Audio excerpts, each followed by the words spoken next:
जूता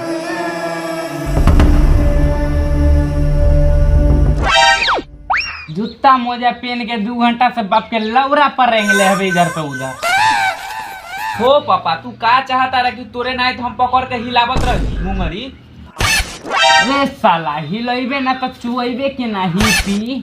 हो पापा ई तो हम चुएबे करम, लेकिन हम टहल के ई सोचे के चाहतानी कि बिहार के जानी मानी सबसे बड़का हीरो बनी कैसे। इतने में तू टोक देला। अब बतावा तोरा टोकला से हो ना गेल करोड़ों के नुकसान। बाप के नाम लती पतिया बेटा बने साला करोड़पति। साला हमर पूरा जवानी ढल गेल भैंसी के गोबर करसी उठावे में, ते बने साला हीरो। जो जाके भैंसी के गोबर उठोगे वही जाके कोनो छौरी में होगी बात सोची। हो पापा हीरो तो हम बनबे करब, अब बन के रहब। ए खातिर तोर गार काहे ना दाव पर लाग जाए।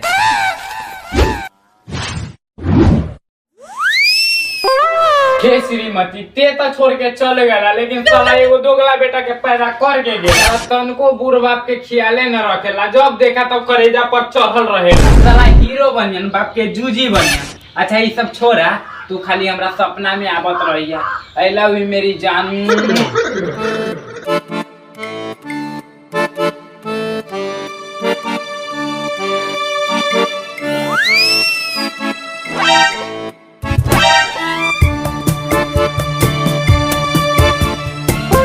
भैयो का खाता रे? ना कुछ ए भैयो ते झूठ वाला तारे चाट तारे मीठा कहता रे कुछ नहीं के ला तनी हमू चाट ली।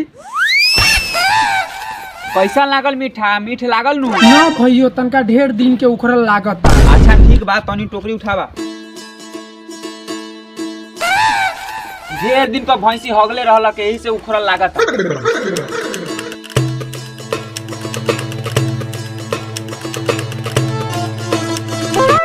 सरवा ते यहाँ गोबर उठावा तारे आज के आइल बा पता बा? के आइल बिया? सनी लियोनी आइल बिया का शूटिंग करे वो जोनी सेंस के साथ। ए हट साला तोरा खाली सोनी लियोनी पर ध्यान रहेला। साला नदी पर बड़का बड़का डायरेक्टर प्रोड्यूसर आइल बा फिल्म के शूटिंग करे। ए हटबुर काहे तू भोरे भोरे मजाक करत रे? ए चल तू नदी पर न शूटिंग होई तो तू हमरा 4 जूता मार। साचो मेरे भाइयों चल चल चल। हाय मोटी जी डायलॉग याद बा? जी sir. Light rolling camera action. ए डार्लिंग तोरा प्यार में ई दीवाना पैंट में मुत देले बा। ए कट ए ये नहीं बोलना है तुमको, हम बताते हैं क्या बोलना है। ये डार्लिंग तोरा प्यार में दीवाना भिखारी बन गइल बा। ए डॉक्टर साहब लौड़ा के हीरो उठा के लेल बानी, 1 घंटा से के नौटंकी देख रहल बानी। नका से कोनो डायलॉग ठीक से होता, नका से एक्टिंग ठीक से हो रहल बा। एकरा सिनेमा ते छाता मेकअप वाला एक्टिंग कर लेगा। शूटिंग नहीं होगा, हम जा रहे हैं। इस छाता वाला से साला बरोबी हमको करवा रहा है। साला तुम किसको आटे छोटे बोलता है? एक के झापर में पापड़ खिला देंगे। डायलॉग बार नहीं करना था, चलाता हीरो बन। हाय मोटी जी इतना मत खिसियाइए, चलिए एक बार एक्टिंग करिए ना, हो जाएगा। अच्छा चलिए ठीक है। आप रेडी हैं?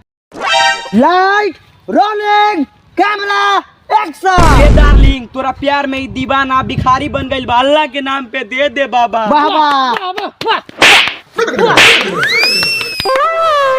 रुकू डायरेक्टर साहब हम छिया का क्या बतानी। साला हगना मुतना के लिए आता हीरो बना के।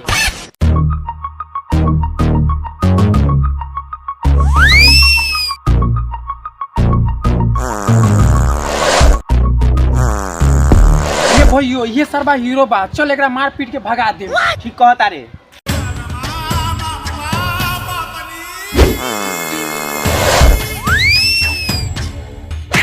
रे साला एकटा रे कैमरा मारे साला बचा रे कौन करे सरवारा भाई ओ बाबू छोड़ दे सरवारा छोड़ दे। सर लगातार राउर हीरो के सुलवायु खर गेल बा, ओही से छेड़त होई। ए डायरेक्टर साहब राउर हीरो शीला के साथे लीला करे गइल। ए हट अभी फिल्म के ना बनी। डॉक्टर साहब अब हीरो कहां चलाई बा? झाट पर से। ए सर बगल में छिछोरा गांव में धिंधोरा, इधर उधर झाट देखता नहीं, बगले में हीरो बा। ए सर हीरो लेखा लागता है, एकरे के मौका देके देखी ना। ये सकल से तो कॉमेडियन ही लगा था, पूछ एक्टिंग करी। बाबू एक्टिंग करे आवेला? सर एक बेर हमरा के मौका दे के देखी, भोजपुरी के पूरा पर्दा फाड़ देम।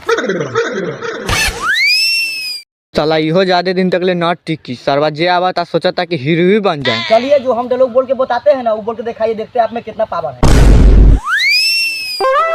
मान लो कि तुम्हारे सामने कोई दुश्मन है तो तुम उसको क्या करोगे? ए डायरेक्टर साहब दुश्मन का जगह पर पहले केकरो खड़ा करूं तब हम डायलॉग बोलम। मान लो कि तुम्हारा दुश्मन ही कैमरामैन है। कैमरामैन थोड़ा आगे जाओ।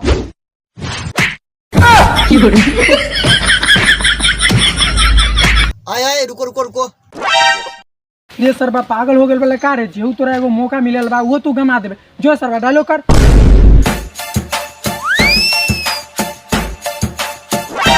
ये सब क्या हो रहा है? जल्दी जल्दी शूटिंग चालू करवाइए। ए डायरेक्टर साहब हमरा के एगो डायलॉग याद बा, कही तो बोली। बोली। एक बिहारी 100 पर भारी, 2 बिहारी रोज मारा मारी, 3 बिहारी पूरी सरकार हमारी।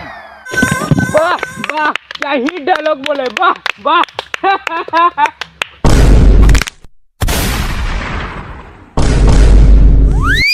अरे भाग रे बेटी जो मर गेला। भाग रे बुआ भी तो भाग।